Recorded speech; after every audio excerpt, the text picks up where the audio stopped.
نے اپنے ہاتھوں سے قرآن مجید کو جلا کر مسلمانوں کو تکلیف دی، جوتے سے قرآن مجید کو مار کر مسلمانوں کو تکلیف دی۔ یا ربی اگر ان کی تقدیر میں تیری لعنت لکھی ہے، اس ممبر سے دعا کرتے یا ربی ان ظالموں پر تیری لعنت ہو، آمین۔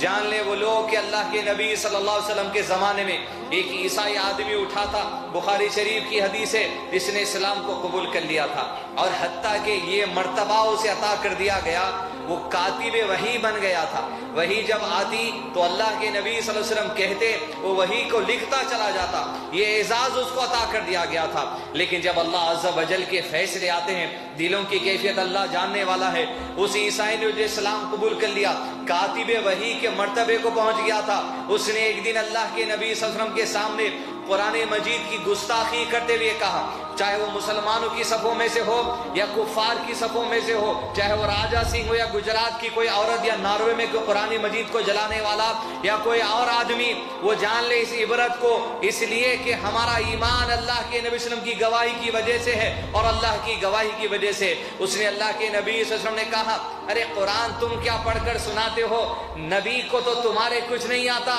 جو میں لکھ کر دیتا ہوں وہ لوگوں کے سامنے پڑھ دیتے ہیں۔ قرآن مجید کا مذاق اڑایا، جو اللہ کی طرف سے وحی آئی تھی اسے یہ کہہ رہا ہے میں لکھی ہوئی کتاب ہے۔ قرآن مجید کی اہمیت کو گرانے کی کوشش کی۔ اللہ کے نبی صلی اللہ علیہ وسلم نے اس کی بات سن لی۔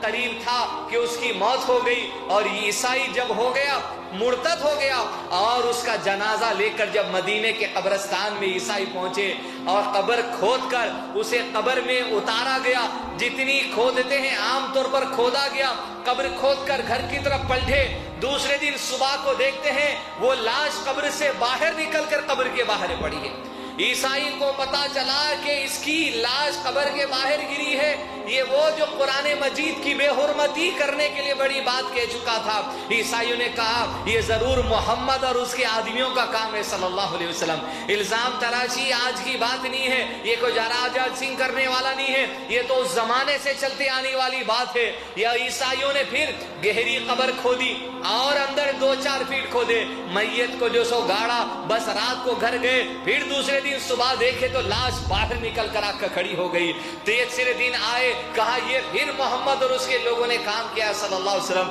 بخاری شریف کی حدیث ہے، وہ عیسائی قبر میں اٹھے، اتنا کھودا جتنا کہ انسان کی طاقت ہوتی ہے نیچے جا کر اوپر آنے کی، اتنا کھودنے کے بعد اس کی لاش کو قبر میں ڈالے۔ جب تیسرے دن کی صبح ہوئی، اتنی اندر سے بھی لاش نکل کے قبر کے باہر آ گری۔ جب اللہ کے نبی صلی اللہ علیہ وسلم کو پتا چلا، عیسائیوں کو پتا چلا، اقرار کر لیا اپنے زبان سے، یہ ضرور اس کا جو معاملہ ہے یہ اللہ کا عذاب ہے جو اس نے قرآن مجید کی بے حرمتی کے معاملے میں کیا تھا۔ لاشوں کو تسلیم نہیں کرے گی زمین تمہاری، جیسے فرعون کی لاش کو نہ زمین تسلیم کی، نہ آسمان تسلیم کیا، نہ سمندر کا پانی تسلیم کیا، ایسے ہی گستاخ قرآن اور قرآن مجید کی عظمت چاہے مسلمانوں کی صفوں میں سے گرانے والے ہو یا کفار میں سے ہو، یہود میں سے ہو، نصارہ میں سے ہو، ایسا ہی تمہارا انجام ہو کر رہے گا اللہ کی طرف سے اگر توبہ نہیں کرو گے تو۔ اور وہ لوگ جنہوں نے اپنے ہاتھوں سے قرآن مجید کو جلا کر مسلمانوں کو تکلیف دی، جوتے سے قرآن مجید کو مار کر مسلمانوں کو تکلیف دی، یا ربی اگر ان کی تقدیر میں تیری لعنت لکھی ہے، اس ممبر سے دعا کرتے یا ربی ان ظالموں پر تیری لعنت ہو، آمین۔ مگر ہم جذبات میں نہیں آئیں گے، ہم وہ نہیں دوسرے مذہب کی کتابیں اٹھا کے ہم چپل مارے، ہم وہ نہیں، ہم وہ نہیں جو دوسرے مذہب میں معبودان باطل کی جو پوجا کی جاتی ہے ہم انہیں بھی گالی نہیں دیتے۔ لکم دینکم ولی دین، تمہارا دین تمہارے ساتھ، ہمارا دین ہمارے ساتھ۔